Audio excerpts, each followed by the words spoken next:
Bonjour Michel, Bonjour Vanessa. comment vas-tu? Écoute, ça va très bien, très très bien. Voilà, en pleine forme. Cool. Alors, merci de m'accorder ce petit temps juste pour que que tu nous partages ton expérience au sein de Révélation et créatrice du changement. Donc, avant qu'on entre plus dans les détails, je vais tout simplement te demander de te présenter. D'accord, donc je m'appelle Michel, j'ai 40 ans, je viens tout juste de les avoir. Je suis la maman de deux enfants, Timothée qui a 12 ans et demi et de Lorraine qui a 6 ans, qui vient d'avoir 6 ans. Ok, super. Bon, alors, on a vu que tu allais bien, parce que tu rentres de vacances, mais Mais comment tu te sens aujourd'hui, professionnellement, dans ta vie privée? Où est-ce que tu en es aujourd'hui? Alors aujourd'hui, je suis du coup en reconversion professionnelle, hein, c'est pourquoi je t'avais appelé il y a plusieurs mois de ça.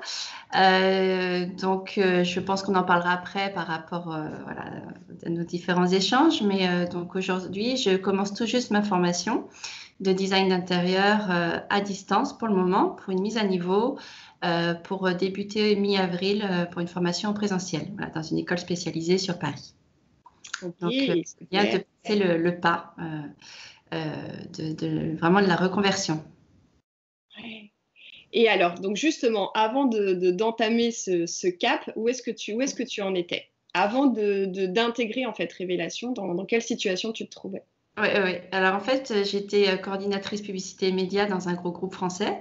Très confort, hein, lui est très intéressant, job très intéressant. Sauf que bon, après une quinzaine d'années dans le groupe, à des postes différents, je commençais un peu pas à me lasser, mais à me poser des questions.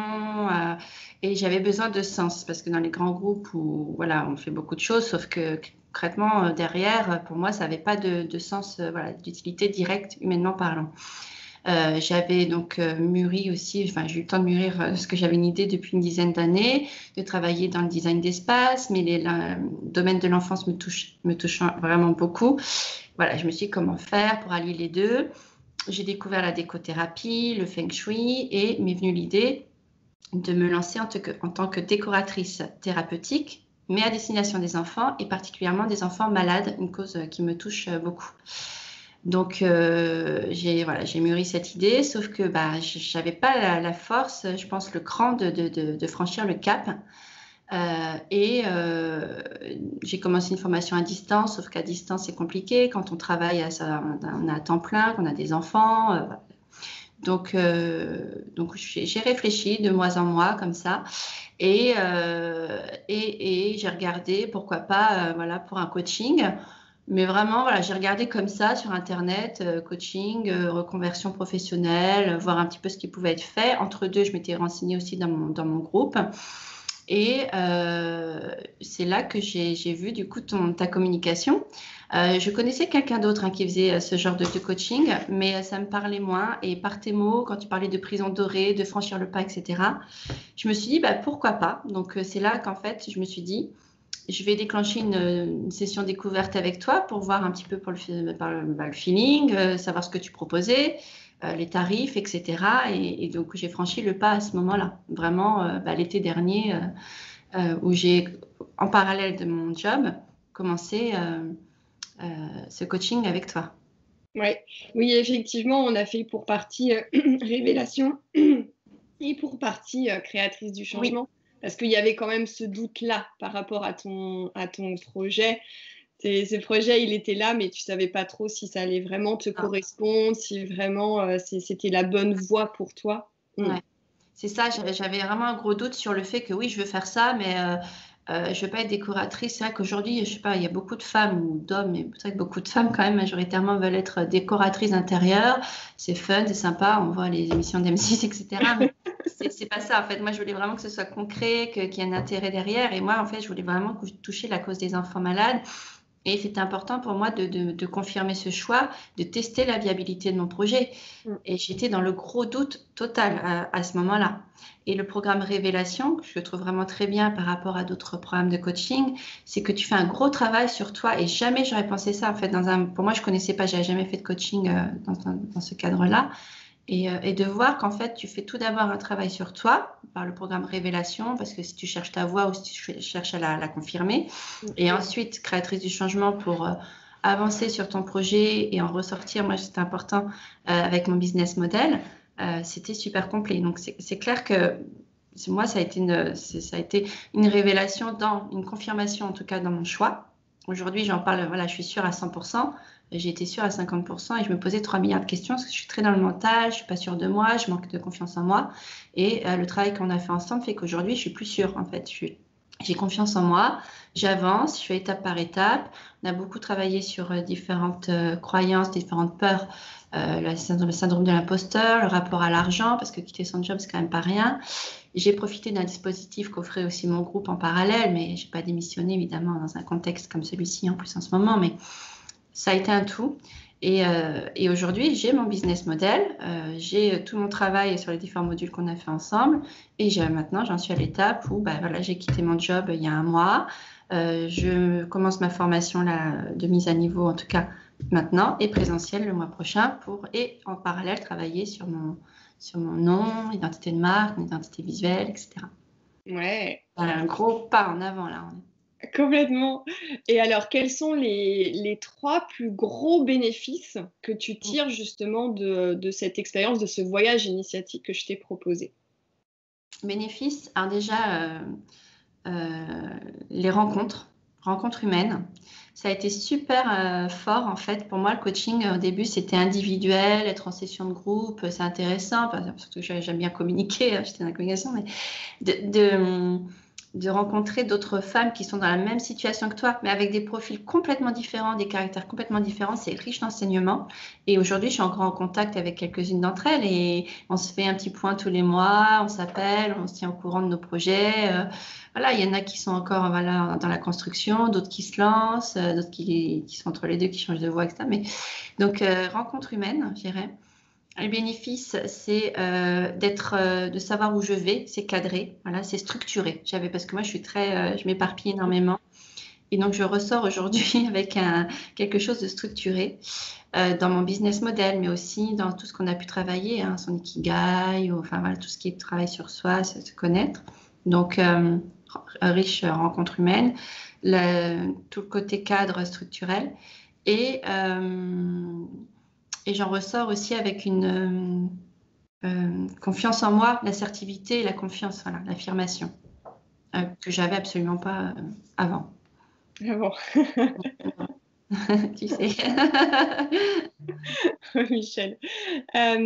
Alors, quelle est pour toi je dirais la valeur ajoutée de Révélation? Parmi tout ce que tu nous as partagé, quel est vraiment son vrai plus, ce qui fait la différence? Qui fait la différence par rapport à d'autres. Par rapport à ce que tu as pu voir, oui, éventuellement. Oui, c'est ce que je disais tout à l'heure, c'était vraiment le fait d'avoir toute une partie sur le travail sur soi par les différents modules. Tu travailles quand même tes peurs, tu travailles, enfin, je pense que tu fais connaissance avec toi-même en fait dans toute une grosse partie de ce programme. Et donc, je ne vais pas détailler les modules étape par étape. Je pense que les personnes voilà, le verront bien. On va laisser le suspense. mais c'est waouh, en fait. Ça. Je pense que même dans le travail, je pense qu'il y a beaucoup d'émotions. Hein, quand on fait nos sessions de coaching de groupe ou individuel, il y a eu des larmes. Moi, ou enfin les autres femmes, hein, je veux dire, il y a eu beaucoup d'émotions. Hein, je trouve que ce groupe était. Et donc, c'est un gros. Donc, ce qui se différencie, ce que je te disais par rapport aux autres coachings, c'est vraiment le côté travail sur soi, rencontre avec soi-même. Voilà. Okay. Sur ses qualités, ses défauts, voilà, tout ce qu'on dit. Là, on en ressort vraiment avec. C'est important, on a l'impression qu'on se connaît, mais en fait, au final, voilà, on ressort avec ce gros plus, en tout cas dans ce coaching. Ok, super. Alors, si en face de toi, tu avais des femmes qui étaient dans la même situation que toi en juin, juillet dernier et qui justement, soit ont déjà une idée et elles doutent ou alors elles sont totalement dans le flou, qu'est-ce que tu leur dirais à ces femmes-là? De te contacter, en fait, déjà d'avoir un échange, comme ça a été le cas en fait pour moi, pour parler de vive voix, parce que je trouve que c'est toujours différent d'écrire ou voilà, que de se rencontrer en vrai, entre guillemets, en visio. Et de voir, voilà, de capter, parce que les mots que tu utilises, ta personnalité, ta sensibilité se ressent en fait dans ce que tu es. C'est pas juste du marketing, du business. Faut que tu en vives, bien sûr, mais et je leur dirais aussi que tu es quelqu'un de très disponible. C'est-à-dire que tu as le coaching, ok, tu as les rencontres, tu as le coaching en one-to-one, en groupe, mais je veux dire, tu as un gros doute, tu envoies un message sur Telegram, tu ne nous laisses pas planter, tu nous réponds, et puis tu nous réponds de façon très détaillée. Enfin, voilà, que ce soit à toi en direct ou par rapport au groupe aussi. Donc, je leur dirais vraiment que voilà, tu as ce plus-là, c'est-à-dire que tu as la disponibilité, tu as le côté humain, vraiment. Et moi, c'est hyper important pour moi, le côté humain. Donc, Oui, c'est bien vrai sûr. que c'était un truc que tu avais soulevé, exact. Ouais, c'est ça. Mm. Ok. Bon, alors Michel, qu'est-ce qu'on peut te souhaiter là pour la suite? Donc là, bientôt, tu vas te former à ce nouveau métier. En parallèle, tu vas continuer à créer ton entreprise, à te lancer. Qu'est-ce qu'on peut te souhaiter pour la suite là, pour 2021? Et ben de réussir, de concrétiser ma reconversion, mon projet, parce qu'aujourd'hui, j'ai pas encore de statut. Là, faut que je c'est pareil, ce sera au courant d'année 2021. Donc, de concrétiser ce projet, et voilà, et que de réussir ma formation et de me lancer, voilà, d'égoter, entre guillemets, mes premiers clients, voilà, dans le dernier trimestre 2021. Ouais, surtout pour un beau projet qui a beaucoup de sens. Merci. Ouais. Merci Michel pour ton partage. Merci beaucoup. Merci à toi, Vanessa. Merci encore pour ces quelques mois de travail ensemble et vraiment très, très riche. Enfin, j'ai envie de dire, c'est pas du tout de dire pour dire, parce on fait cet échange. C'est vraiment d'oser franchir le pas. Mais moi, ce qui m'a aidé à franchir le pas, sinon je pense que je l'aurais pas fait, je serais encore en train de réfléchir parce qu'il y a des problèmes, forcément, quand on a des enfants, des charges et financièrement, etc. C'est de faire ce coaching pour franchir le pas, en fait. Et moi, ça m'a vraiment accompagnée à passer le cap. Et aujourd'hui, maintenant, voilà, on a terminé ce coaching. Ça y est, je me lance dans la formation, etc. Mais vraiment pour de le faire en parallèle, en fait, de sa réflexion. Et pas attendre d'avoir démissionné ou de faire une rupture conventionnelle pour se lancer. Parce que je pense qu'il faut vraiment qu'on soit accompagné pour pas déprimer et d'avoir peur d'être dans le vide comme ça, le soit l'élastique. Vraiment commencer à la fin voilà, de son contrat ou dans l'accompagnement. Oui, oui, complètement, de le faire en parallèle de son job. Alors oui, c'est challengeant, ça demande de l'organisation, etc. Mais Ouais. effectivement, ça permet de construire ce projet sans tout lâcher. Mm. Et même si c'est dans le cadre d'une rupture conventionnelle, de voir en fait que les allocations chômage, elles sont grappillées, grappillées, alors que finalement, aujourd'hui, ton projet, il est là et en fait, tu as vraiment...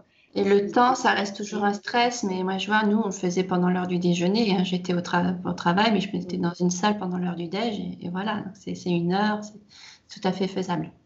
Complètement. Ouais, complètement. Merci beaucoup, Michel. Vanessa, je te souhaite une bonne journée. À bientôt. Au revoir. Au revoir.